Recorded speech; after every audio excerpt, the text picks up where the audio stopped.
A I keni afër bashkëpunëtorët që I keni pasur në të kaluarën? Ernat Fezullahu dhe Refet Elmazi? Po,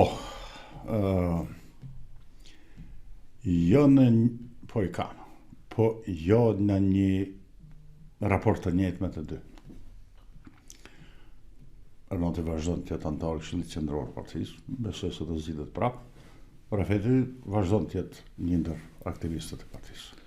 Po, se I keni pasur, tani kjo është pak përshtypje personale, bashkëpunëtor shumë të afërt. Sigurisht që keni pasur në të kaluarën edhe shumë bashkëpunëtor tjerë. Do të thashë që jemi ja në fund po të kesh durim një minutë japës që sqarim për të dy. Po, patjetër. Me dëshirë sepse unë I përmenda. Patjetër. Ernatën e kam bashkëpunëtor për moshë shumë të re, dhe bashkëpunëtor politik dhe antar të lëvizjes të dy. Lëvizjes politike në Kosovë? Marksist-leninist. Jo, se nuk e thash marksist leniniste se ka asocim. Pjo, duhet t'i them se duhet gjërat t'i hapim se pas kemi të përbashkët me zotin Ahmeti këtë pikë. Po jemi nda herët shumë. E për këtë që jemi nda për këtyre njerëzve është meritor Ernati. Se ai në të kohë ka pas pozicione më të larta në lëvizjes e unë. E përmendi Blerim Shala në një emision, nuk e dija keni pa? Po. Mirë po, Ernati kishte pozicionet në alta, po unë si atëherë kisha takata, dhe I dilqa zotë. Nështë të baja të në thonë shtë në tri kemi gjenështë. Dilqa zotë. Më pastaj, pas viteve 90, unë kam pas shumë vështërsi në pjesë të miqve se ne karakterizon lëvizjen ilegale të shqiptarëve me marksizëm-leninisëm. Shta janë, shta alijet, një 4-5 ka në Kosovë. Ti bindis se është kohë e re, duhet të organizohemi legalisht I parti politik.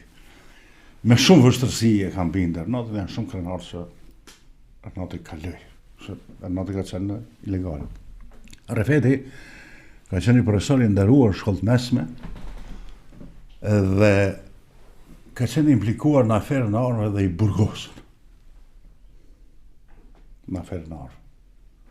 Një aferë montuar për shërbimeve, kohën e PPD-s.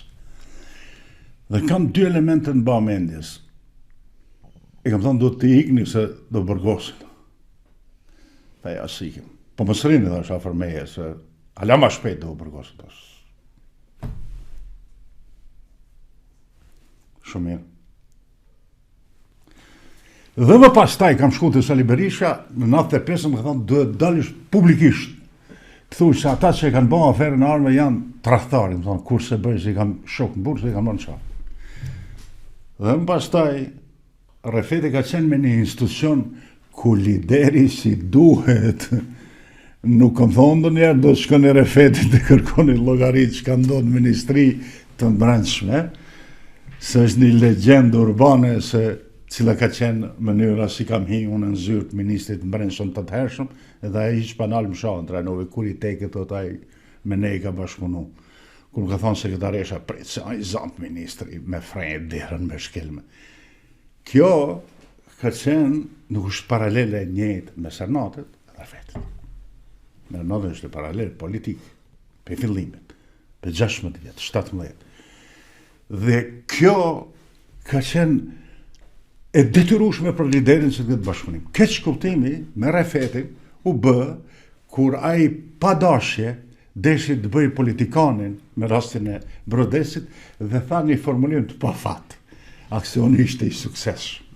E këta interpretun aksioni është I suksesshëm policor kur s'ka viktima civile, se kriminalët janë rregulla të tjera atje.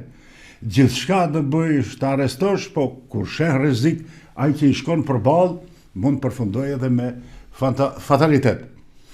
Dhe prej këtij momenti unë mendojsha se ai duhet të jetë në pozicione pak më të relaksuara të PDSH-s. E shkoj në fillim pak me zgjatim. Nuk ka po përshtypje, e kam takuar pastaj. Do të thonë kjo është historia me dy. Po. Nuk është që nuk je edhe hakmarrës. Tash nuk dua ta hapim Jo, këtë. hakmarrës është njeriu në politikë i cili merret me kundërshtarën edhe pasi ai nuk është në funksion politik, unë se bëj këtë punë.